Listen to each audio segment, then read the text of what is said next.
Dans le rétro, il y a 40 ans, l'œuvre du maître Hitchcock marquait son clat de fin. Spécial Hitch dans Entrée sans frapper du 11 octobre dernier. Son surnom, le maître du suspense, lui collait à la peau ou à la main. Le réalisateur britannique est décédé des suites d'une insuffisance rénale le 29 avril 1980, dans le quartier huppé de Bel Air, près de Los Angeles. 40 ans plus tard, son cinéma glace encore toujours le sang, et sa réalisation force toujours le respect. Sa bobine, devenue légendaire, on s'en souvient bien, et reste fixée sur pellicule, notamment grâce à ses célèbres caméos. Hitchcock, c'est une marque, une patte. Atmosphère inquiétante, triée, suspense, haletant, voire parfois, effroyable, psychologie, le tout saupoudré d'une petite touche d'humour bien à lui. Mise en scène au cordeau, musique personnage à part entière, décor au lieu soigné, sa silhouette bedonnante inspirait le respect. Il dut cependant essuyer certaines critiques, lui reprochant d'utiliser parfois ses acteurs comme de simples marionnettes. Beaucoup de ses œuvres restent et resteront encore dans le panthéon du cinéma.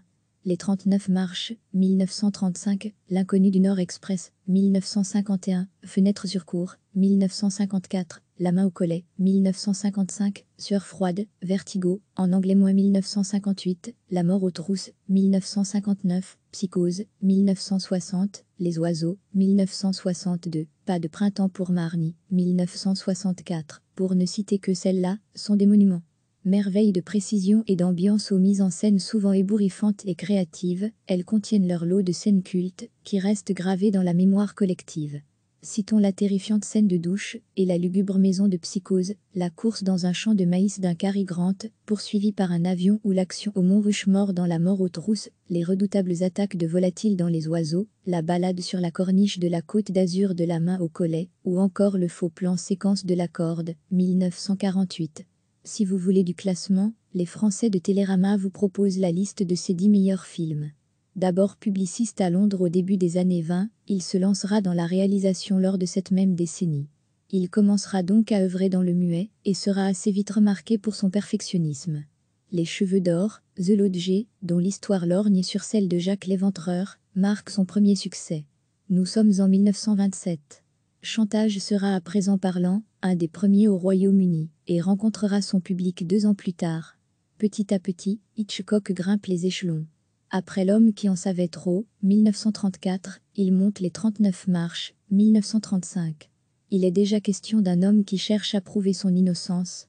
Souvent cité comme le premier chef-d'œuvre du maître, sa notoriété est alors définitivement établie. Fort de son succès, il rejoindra, avec sa famille, les États-Unis en 1939. La Californie, son fief, et Rebecca, un triomphe.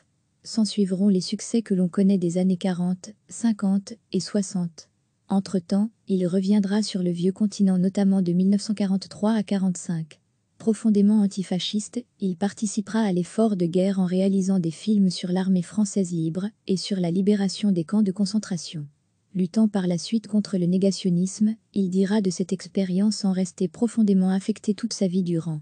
Après une vingtaine d'années prestigieuses et autant de succès au box-office, il connaîtra un petit passage à vide fin des années 60, compensé cependant par des œuvres magistrales, comme Les Entretiens Hitchcock/Truffaut parus en 1966. Il renouera avec le succès, avec Franzy en 1972 et Complot de famille, son dernier film, 4 ans plus tard.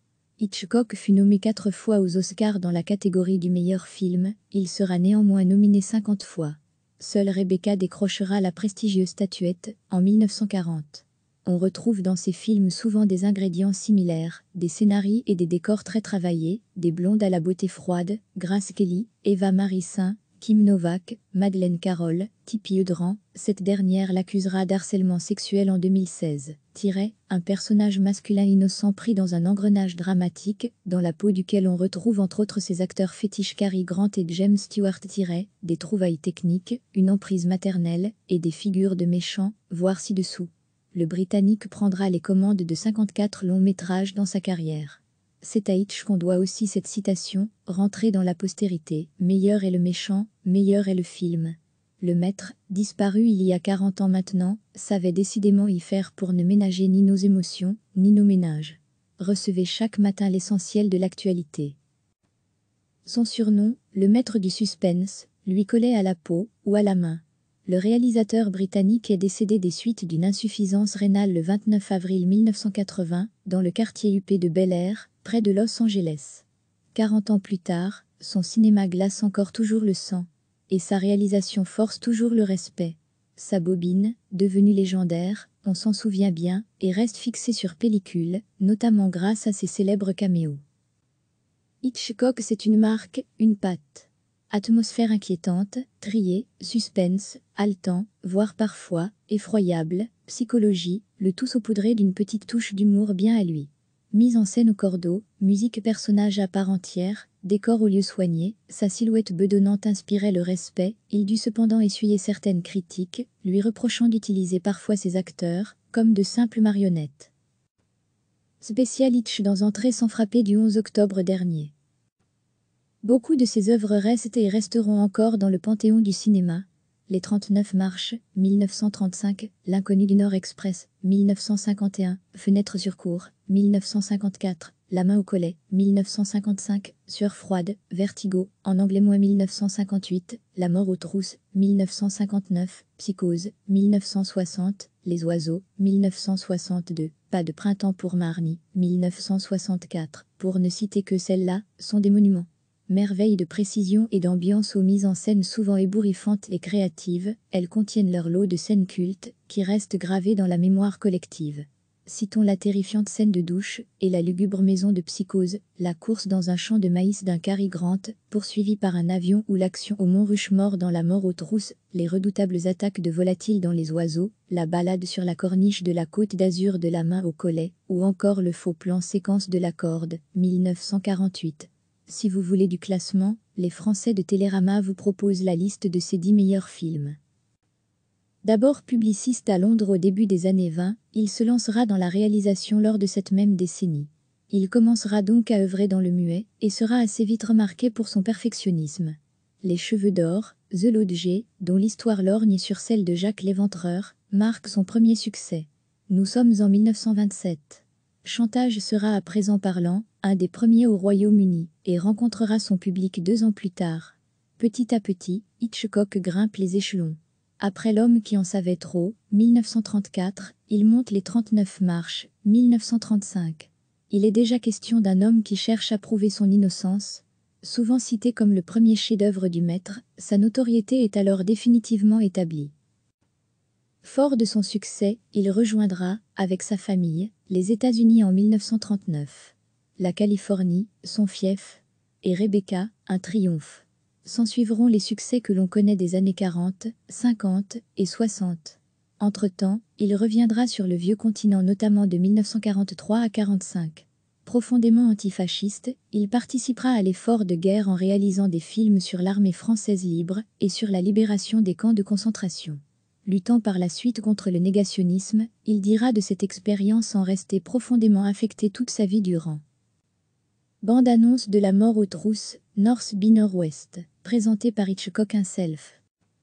Après une vingtaine d'années prestigieuses et autant de succès au box-office, il connaîtra un petit passage à vide fin des années 60, compensé cependant par des œuvres magistrales, comme les Entretiens Hitchcock/Truffaut parus en 1966, il renouera avec le succès, avec Franzy en 1972 et Complot de famille, son dernier film. 4 ans plus tard, Hitchcock fut nommé 4 fois aux Oscars dans la catégorie du meilleur film, il sera néanmoins nominé 50 fois. Seule Rebecca décrochera la prestigieuse statuette, en 1940. Bande-annonce réalisée pour les 60 ans de Sueur froide, Vertigo, en 2018. On retrouve dans ces films souvent des ingrédients similaires, des scénarios et des décors très travaillés, des blondes à la beauté froide, Grace Kelly, Eva Marie Saint, Kim Novak, Madeleine Carroll, Tippi Hedren, cette dernière l'accusera d'harcèlement sexuel en 2016. Un personnage masculin innocent pris dans un engrenage dramatique, dans la peau duquel on retrouve entre autres ses acteurs fétiches Cary Grant et James Stewart. Des trouvailles techniques, une emprise maternelle, et des figures de méchants, voir ci-dessous. Le Britannique prendra les commandes de 54 longs métrages dans sa carrière. C'est à Hitch qu'on doit aussi cette citation, rentrée dans la postérité. Meilleur est le méchant, meilleur est le film. Le maître, disparu il y a 40 ans maintenant, savait décidément y faire pour ne ménager ni nos émotions, ni nos ménages. Cliquez sur s'abonner pour recevoir les dernières nouvelles.